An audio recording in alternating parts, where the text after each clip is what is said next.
Good afternoon, everybody, and welcome here to Prog Monster. My name is Murph. I am the host of this show, a show dedicated to progressive rock and other forms of rock music. So I'm about to go to work, but before I go to work, I decided I wanted to do this issue while I'm done the research and thought about what I wanted to say. So this is the second episode of our series that we're doing, which are my favorite bands that have family issues. So you know how it is. We all have family issues. We don't get along with members of our family at times. And we wonder if we can repair those things, or sometimes we can't. Do we want that member back in our household? Maybe not. Who knows? Anyways, so we're doing the second episode of this issue today. The band, of course, I've chosen to do is, of course, Judas Priest. I've chosen a few albums. This was their first big one that they put out. And, of course, this is my particular favorite one. We have, well, it was actually upside down, I think, wasn't it? Yeah, it was. This one, which is a great live album, sort of live album. We've got, and this one I think is maybe their best overall. It's viewed by many as their best. And then this one, which is the replacement of their drummer, and very different sounding, but still a Judas Priest album that I like quite a bit. So I thought I would give you a little CD expose there. So this band, Judas Priest, they've been in my top 20 bands. I'm going to say a good 20 years or more, probably more. It's probably going back to the early 1980s. So a good, probably 40 years they've been one of my favorite bands. They've never been in my group of 8 or my group of 7 or my top 5 at one point was the norm for me. But they've always been around in that group of 20 for certain. And that group of 20 now in the modern time is much stronger than it was 20 or 25 years ago, when you didn't have to be around in my life for very long to get in that top 20. Now it's a tough task to get in there because there's so many bands that I like, right? So Judas Priest, of course, is one of these bands recently inducted into the Rock and Roll Hall of Fame. Very deserving of this honor, I think. They are one of the founding heavy metal bands of the 1970s and 80s. Should be in there. I don't really like how they got in. They kind of shuffled them through the back door, but they're in there nevertheless, and they should be in there. So what we're doing today is we just talk briefly about their history. They were formed in 1969. None of the original members are with the band. In fact, I don't believe, and correct me if I'm wrong, but I don't think any of the original members that were calling themselves Judas Priest actually even made it to the first album, Rock-a-Rolla. I don't think any of them were on that either. But the classic band, the classic members of the band are pretty much involved with the band still for the most part. I mean, we do. The reason we're doing this today is because one of those classic members isn't in there. I'm not liking the reflection on my face here too much, but maybe I'll put this up here a bit and try to get some light on the situation. That doesn't seem to be working either, so maybe a little bit of light might be okay. Anyways, I apologize for that. I'm not sure what the problem is. It's not that bright outside today. But we're here to do that. So anyways, the issue, if I might bring it up, is between longtime member, one of the original album members, like from that first album that came out, is KK Downing, and his conflict with some of the members of Judas Priest, or whatever the issue is there. To be honest, I think having I didn't know much about what the issue was. I knew that they had a conflict between each other, and I really wasn't sure what it was, and I hadn't really much interest in finding out. But once I decided to do this, I decided, well, maybe it's best I find out what the issue is. So my best understanding, without having actually read KK's book, or without having really delved too far into it, is that KK has said things in his biography that have kind of not sat well with some of the current members of Judas Priest. And that is the basis for it.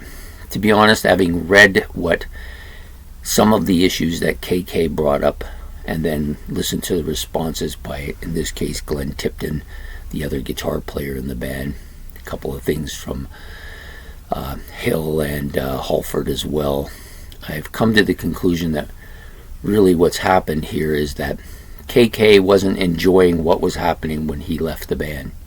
He didn't like some of the management stuff. He didn't like maybe some of the musical direction. He didn't like the way some of his ideas were shuffled to the side, I think. And so, and rather than, have a conversation with these guys, go out, have a dinner and say, listen, this is really bugging me. What can we do about it? Instead of doing something like that, he decided to stuff that a bit and announced that he was going to retire from playing with the band, which they assumed he was going to retire from music, and he didn't. And then I'm guessing after he was out of the band for a bit of time, he realized how much he missed playing with them, probably missed the money as well, and then decided he wanted back in. That's my guess. And he sent a couple of notes. I guess the first note was very commendable about how he wanted to retire and all that, and so they took him at his word. And then he started a second note saying all the things that bothered him.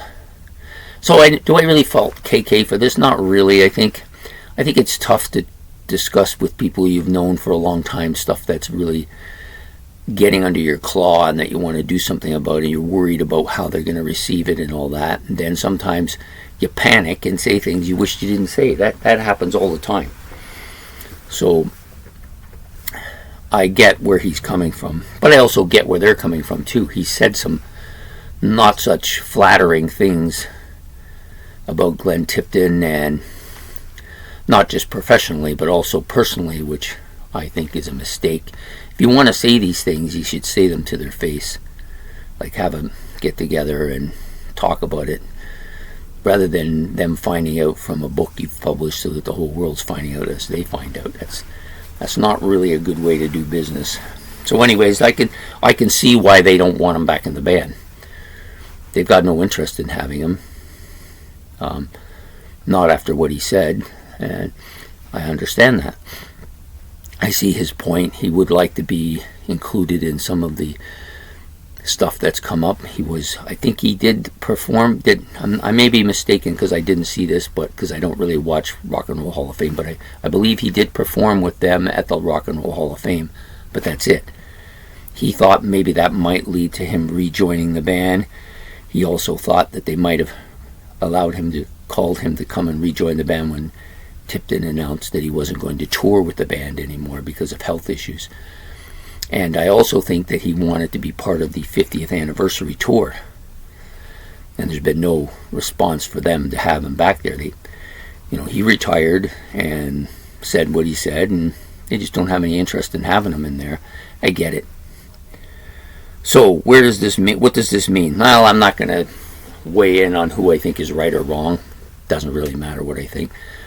I think Richie Faulkner had a point that I thought was a good one when he said, I think these guys should all just go for a beer and not talk about the band or anything. Just go and talk about whatever you want to talk about and just relax and see if something comes out of it, great. And if nothing comes out of it, at least you've kind of gotten over the kind of distance that's between them. And I think it's a good idea, but whether they do it or not, who knows. Do I think KK, would I personally like to see KK back in Judas Priest? Well, I think from a fan's point of view, which is the only one that I really have, yeah, I'd like to see it. I like KK Downing. I think he is one of the founding members of this band. and they're going to do a 50-year tour, and maybe Glenn will be able to take part in that, or maybe he's only going to be part-time on that. Maybe he'll only play on the encores, or maybe he'll only come out, or maybe he won't do any of that. So you're left with basically Hill and Halford as the original members of the band doing a tour. It would be nice to have one more, and I don't think the drumming situation is going to change. I like the drummer they have. Travis is good. And I don't see Faulkner being kicked out of the band. I think he will be part of that tour no matter what. So adding KK to the roster for that tour makes perfect sense. I think the fans would like to see it. I would like to personally see it. I'm not saying take him back into the band as a member of Judas Priest again, but you don't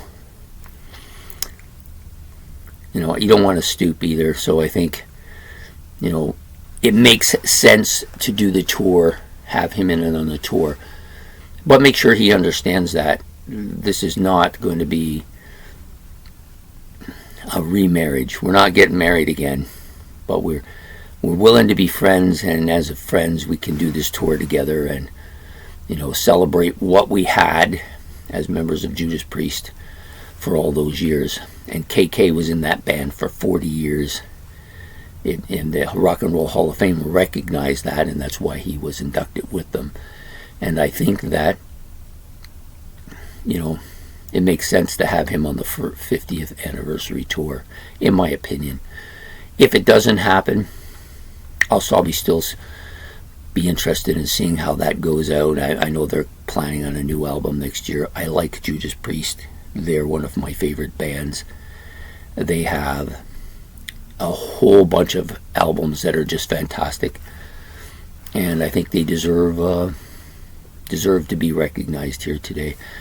So for me, my favorite bands with family issues, there's always going to be issues in the family.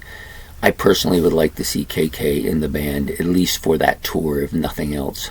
And that's what makes sense to me. But if it doesn't happen, I'm not going to lose any sleep over it. So if you got any comments you want to make about the tour, there are bigger Judas Priest fans than me, lots of them, people who have a lot of interest in what's going on and have a lot of say and a lot of personalized dedication to the band, far more than I do. So I would like to hear from them what they think should happen here, or maybe they want to weigh in a little bit more on what is actually happening and have their own opinions, because mine is maybe a little bit superficial, I guess, but my involvement with personalities in bands has never been that great anyways. So anyways, if you liked what I had to say, or if you liked the video, please like and subscribe. It's much appreciated. And we will be back on day 3 with another band who are my favorite bands who have family issues. So take care, and we will see you then. Bye.